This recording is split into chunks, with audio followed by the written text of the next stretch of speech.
Alright, so here we're going to begin chapter 7. We're going to be talking about the quantum mechanical model of the atom.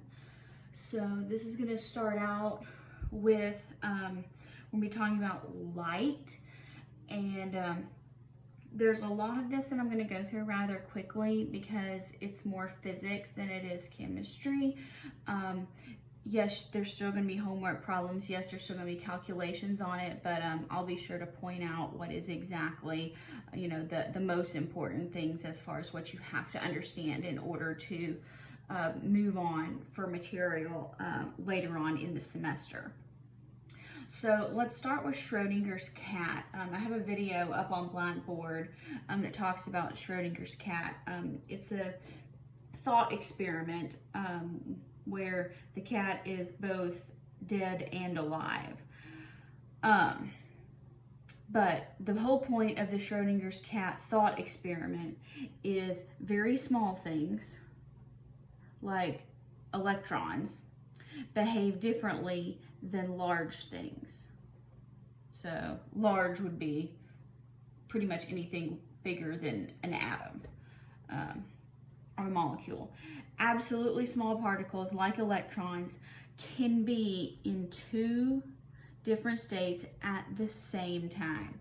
So while unobserved, Schrodinger's cat is both dead and alive, which doesn't make any sense to us.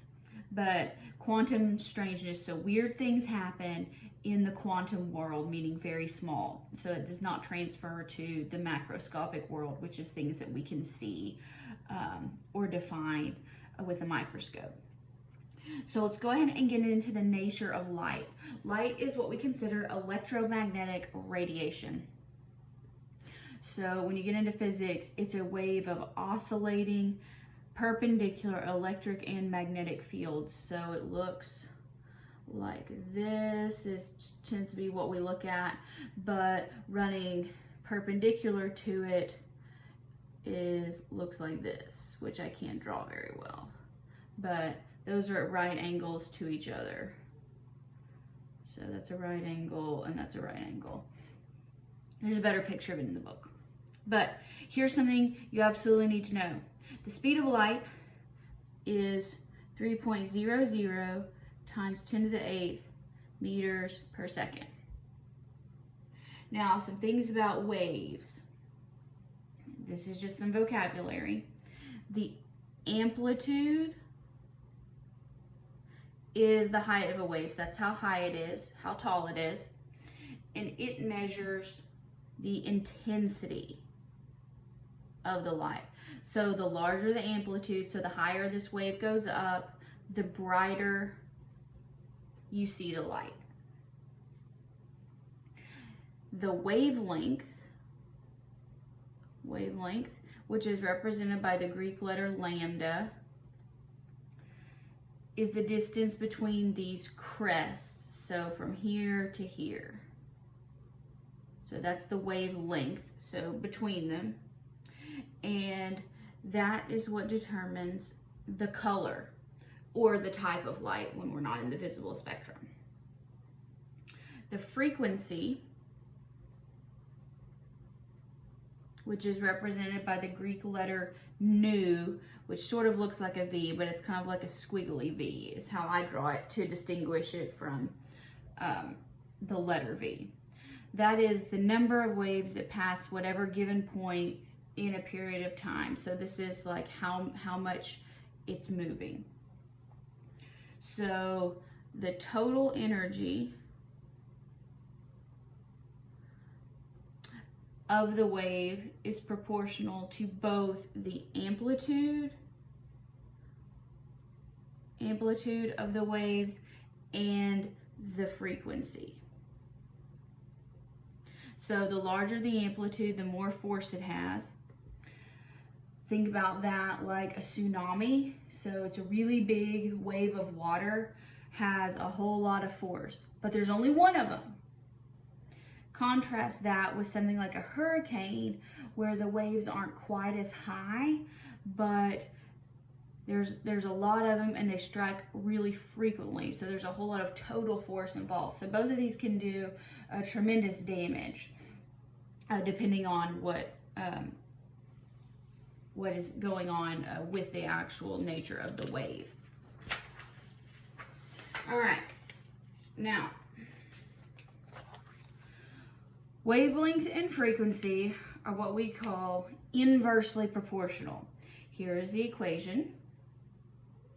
Frequency is the speed of light over lambda.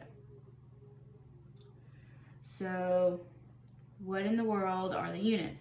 Lambda is always done in meters. It might be nanometers, depending on, you know, where you are, but meters we can say, or nanometers.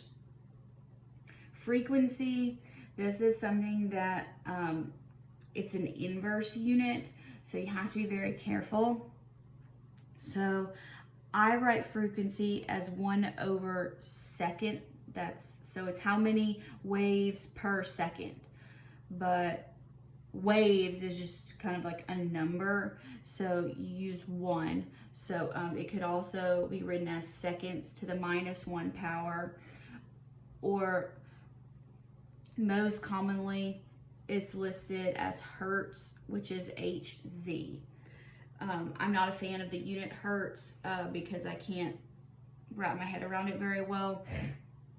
So you can derive the units because here you have speed of light is going to be in meters per second, and then you're going to divide that by meters. So that's what you're left with, seconds in the denominator. So that's the unit of frequency. All right, so let's label a few things here on this spectrum. You have probably seen the same electromagnetic spectrum from going back probably as far as 6th grade. So here, high energy is going to be where we have this real short wavelength, and so that's going to be high energy. Here the wavelength is very short wavelength, and by short, 10 to the -5 nanometers. So a nanometer is 10 to the -9, so that'd be 10 to the -14th meters. So very, very small. Here, these are radio waves. This would be a long wavelength. So look, this could be up to 1,000 meters. So that's very, very long. So this is where you get, you know, radio waves, so like AM radio. FM radio is also down here. So here this is 100 hertz. So that's what you do, dial your FM radio in. So 96.9 waves per second would be, you know, that. I tend to listen to, I think, 94.5. But anyway, that's the radio stations there. AM radio is based on the wavelength. FM radio is based on the frequency. So these down here, these are very low energy. So we have high energy, low energy. This is low frequency. If you only have 100 that go through there per second, that seems like a lot. But when you're up here and you have 10 to the 24th of these waves going through per second, that would be very high frequency. So it's all relative frequency. All right, so let's start working out a few of these problems. So this says a sodium vapor lamp has a wavelength that's 589 nanometers. What is the frequency? All right, so we're going to use our equation. Frequency equals speed of light divided by lambda. Okay, so there's a couple of ways you can work these. The book goes ahead and converts them as we go along. which is not traditionally how I have taught you how to do things. So I'm going to work a couple of these both ways, and then you can pick what you like better. So you know, frequency, first way, this is the traditional way like I taught you, speed of light, 3 times 10 to the 8th meters per second. And our wavelength is 589 nanometers. Well, I say meters and nanometers do not cancel out. Now this is a prefix. I'm not going to give it to you on the test. You need to know it. You need to know that 10 to the 9th nanometers is 1 meter. So you need to know that. So we cross out our units. We're left with per second. So that's going to give us, so 3 times 10 to the 8th times 10 to the 9th divided by 589. So 5.09 times 10 to the 14th per second, or you can say hertz. This is the other way you can do it. And this is how we tend to do things when we get to 180 meters per second. We do this conversion all in one. So we'll say 589, and we'll say, well, instead of nanometers, we're just going to say that times 10 to the 9th and say the meters. You'll get the same answer. When you put it in the calculator, you would just do 3 times 10 to the 8th divided by 589 times 10 to the 9th. So same answer. Now you need to be really careful here with your parentheses. When you're doing your scientific notation, if you use the little E button, it's going to work out right. But if you use 3 times 10 to the 8th and you divide it by 589 and say that's times 10 to the 9th, it's going to do order of operations, and you're going to get it wrong. So be very careful there. So just watch your units here. So that's why I tend to do it this way, because I'm bad at pushing buttons. And you can report in per second, or you can report it in hertz.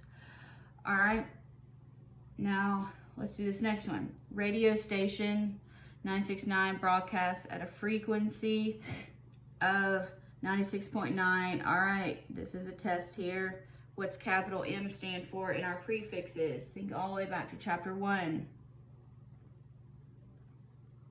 That would be mega. So megahertz.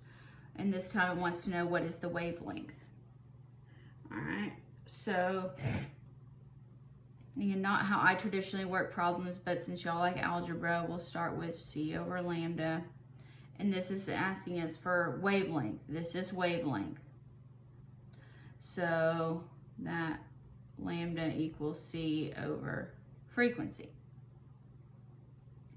All right. Now, how are we going to figure this out? First, let's go ahead and put C, 3 times 10 to the 8th meters per second. Now, we have 96.9, and this is where things get really weird.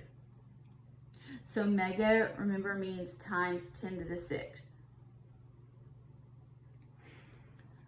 So that means, again, this is 96.9 times 10 to the 6th per second. So that's where things get very, very strange. So here we can say, let's say megahertz But when you cancel that out, when you cancel megahertz, so you would have to say here, this is where I don't like things, and I'm going to work it out a different way that I think is going to be a little bit easier for you. But again, these calculations, how you have to set them up is different than ways that I've taught you before, because you have these inverse units. So if you say megahertz, you would say 1 megahertz is 10 to the 6, and this is where you have per second. And that's where it looks weird. Okay, so let's calculate 3 times 10 to the 8th divided by 96.9, and then let's divide that by 10, whoa, just 10 to the 6th. So 3.1 meters. All right.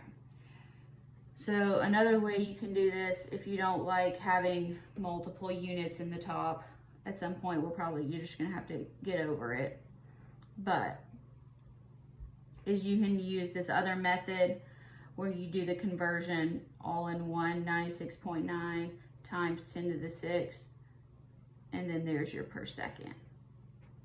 And that tends to work out better conceptually. Again, you'll still get the same answer. Okay. So let's go back to the top here. Nah, we'll do this. Yeah, we need to do it. Oh, we got a frequency calculation here. So this is a green laser. Wavelength is 515 nanometers. Let's calculate the frequency of the light. So frequency, C over lambda, 3 times 10 to the 8th meters per second. In here we have 515 nanometers, and remember nanometers is 10 to the negative 9. So times 10 to the negative 9 meters. And you kind of have to just get over that this is not proper scientific notation. Or you can do your conversion in 2 steps. I think most of you like shorter math. 3 times 10 to the 8th divided by 515 divided by 10 to the 9th. Nope, that's not right. 10 to the negative 9. 3 times 10 to the 8th divided by 515. Whoa. 515. Again, I'm not a good button pusher. Divided by 10 to the negative 9. There we go.